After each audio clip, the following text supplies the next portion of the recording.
आरिफ हबीब साहब हैं। बहुत स्वागत सर आपका भी। आरिफ साहब, ये क्या चल रहा है? सरकार कह रही है कि हमारे अधिकारी लगातार काम कर रहे हैं और भ्रष्टाचार को रोकने का काम कर रहे हैं, लेकिन यहाँ तो अधिकारी ही भ्रष्टाचार भी कर रहे हैं। देखिए गरिमा जी, सभी पैनलिस्टों को मेरा नमस्कार है और आपको सादर आभार है कि आपने आमंत्रित किया मुझे यहाँ पर। अनीस अंसारी साहब को भी मैंने सुना और वरिष्ठ पत्रकार हैं जो हम लोगों के पितातुल्य हैं प्रमोद गोस्वामी जी, उनको भी सुना। तो प्रमोद गोस्वामी जी क्योंकि निष्पक्ष पत्रकार हैं, उन्होंने अपनी व्यथा सुनाई और उन्होंने कहा प्रमाण भी मेरे साथ हैं, लेकिन अनीस अंसारी जी उस बात को नहीं मानेंगे। भ्रष्टाचार की कोई सीमा नहीं रह गई। जहां दिख जा रहा है कि अधिकारी की कलम फंस जाएगी, वहीं पर अधिकारी जीरो टॉलरेंस की बात कर रहे हैं, और जहां अधिकारियों की कलम नहीं फंस रही है वहां बल्ले बल्ले हैं। तो जीरो टॉलरेंस की जो बात करते हैं भारतीय जनता पार्टी के लोग, वो जीरो हो चुका है टॉलरेंस।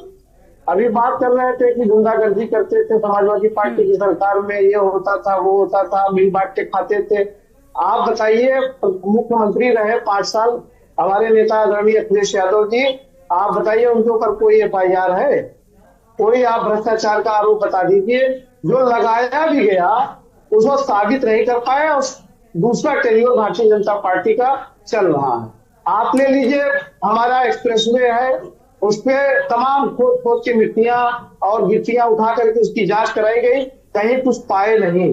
और 2 एक्सप्रेसवे भारतीय जनता पार्टी की सरकार में बना है और वो हमारा ही अधिगृहित किया हुआ काम था, जो 70% हमने करके दिया था। ये सौभाग्य की बात है कि इनके कार्यकाल में पूरा हो रहा है, लेकिन उसका क्या हाल है?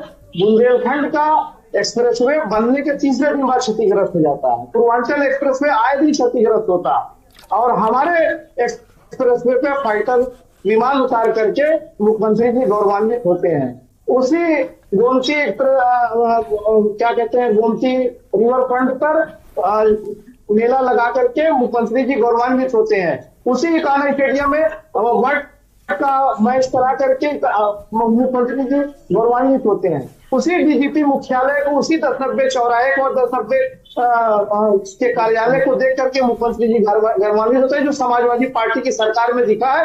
अगर इन सारी योजनाओं में कहीं भ्रष्टाचार दिखाओ तो आप हमको बता दीजिए।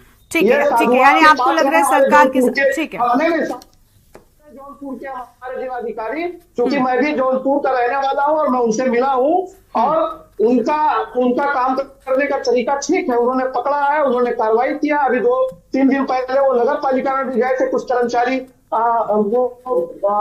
अनुपस्थित पाए गए, उनके खिलाफ भी कार्रवाई किया था। मैं उनको साधुवाद देता हूं कि वो भ्रष्टाचार को खत्म करने का मिशन लेकर भी चले हैं।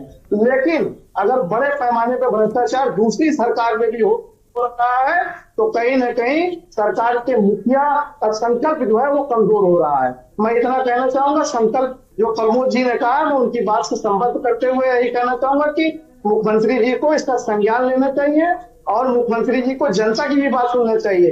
भारतीय जनता पार्टी के अभी एक समर्थक मेरे पास कल बैठे हुए थे, उन्होंने यही 2 बातें कही कि मैंने रेवेन्यू और पुलिस विभाग के खिलाफ चिट्ठी लिखा है मुख्यमंत्री जी को कि अगर इन 2 विभाग पे आप कार्रवाई नहीं करेंगे तो आने वाले दिनों में जनता आपका साथ छोड़ देगी। और वही बात प्रमोद जी भी कह रहे हैं। इसलिए मुख्यमंत्री को हम लोगों का भी आशा और विश्वास है कि मुख्यमंत्री उनको बनाया, हमारे मुख्यमंत्री हैं उत्तर प्रदेश से।